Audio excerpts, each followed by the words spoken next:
काफ़ी समय पहले की बात है। एक राजा था। उसका एक 16 साल का लड़का था।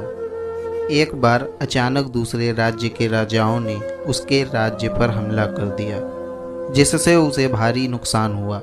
काफ़ी लोग मारे गए, जिसमें राजा का लड़का भी अपनी जान गंवा बैठा। कई साल बीत गए, राज्य के हालात भी सुधर गए, लेकिन राजा को अब भी एक बात सता रही थी कि उसकी कोई औलाद नहीं है। उसके बाद राज्य का उत्तराधिकारी कौन बनेगा, जिस कारण वह बहुत परेशान रहता था। रानी राजा को उदास देखकर सोच में पड़ जाती थी। एक दिन रानी ने राजा से कहा, महाराज, आप राज्य के किसी बच्चे को गोद ले लीजिए, जिससे आपकी चिंता भी खत्म हो जाएगी और आपको राज्य का उत्तराधिकारी भी मिल जाएगा। राजा ने अगले दिन मंत्रियों से इस बारे में बात की तो मंत्रियों ने कहा, पहले आप उन सब की परीक्षा लेना, जो उसमें जीत जाए उसे अपना उत्तराधिकारी बना देना। फिर राजा ने राज्य के सभी 12 से 14 साल के बच्चों को महल में बुलाया।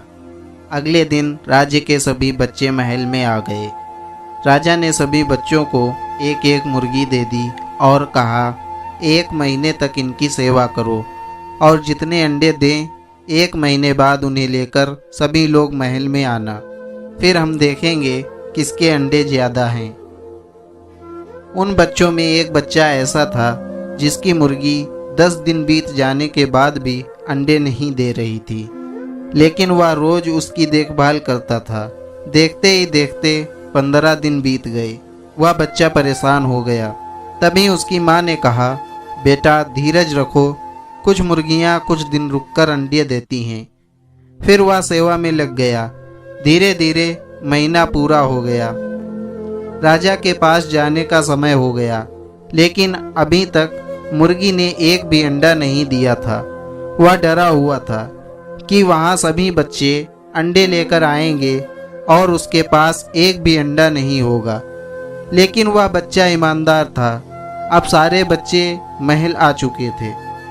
कुछ बच्चे जोश से भरे हुए थे, क्योंकि उनके अंदर राज्य का उत्तराधिकारी बनने की बहुत लालसा थी। राजा ने आदेश दिया, सभी बच्चे अपने अपने अंडे दिखाने लगे। लेकिन एक बच्चा सहमा हुआ था, क्योंकि उसके पास अंडे नहीं, राजा की दी हुई मुर्गी थी। तभी राजा की नज़र उस पर पड़ी तो राजा ने पूछा, तुम अंडे क्यों नहीं लाए? तो उसने कहा, महाराज, मैंने पूरे महीने इस मुर्गी की देखभाल की, लेकिन मुर्गी ने एक भी अंडा नहीं दिया, तो मैं कहाँ से लाता? राजा उसकी ईमानदारी से खुश था कि उसकी मुर्गी ने अंडे नहीं दिए, फिर भी वह हिम्मत करके वहाँ आ तो गया। सभी बच्चों के लाए हुए अंडे देखने के बाद राजा ने उस बच्चे को सभी के सामने बुलाया। बच्चा सहम गया। राजा ने कहा, इसकी मुर्गी ने अंडे नहीं दिए। यह सुनकर सभी बच्चे जोर से हंसने लगे।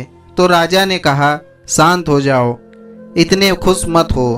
तुम सब लोगों के पास जो मुर्गी है वो मुर्गी नहीं, मुर्गा है। मुर्गा अंडा देता नहीं, तो तुम लोग ये अंडे कहाँ से लाए? इस बच्चे ने उत्तराधिकारी बनने के लालच में अपनी ईमानदारी नहीं छोड़ी, इसलिए मैं इससे बहुत खुश हूँ। फिर राजा ने उसे राज्य का उत्तराधिकारी बना दिया। इसलिए हमें ईमानदार होना बहुत ज़रूरी है। जब हम ईमानदार होंगे तभी जीवन की किसी भी परीक्षा में सफल हो जाएंगे। वीडियो अच्छी लगी हो तो वीडियो को लाइक और शेयर करें। अगर आप और भी ऐसी वीडियो देखना चाहते हैं तो हमारे चैनल को सब्सक्राइब करना बिल्कुल ना भूलें। मिलते हैं अगली किसी वीडियो में, तब तक के लिए टाटा बाय बाय।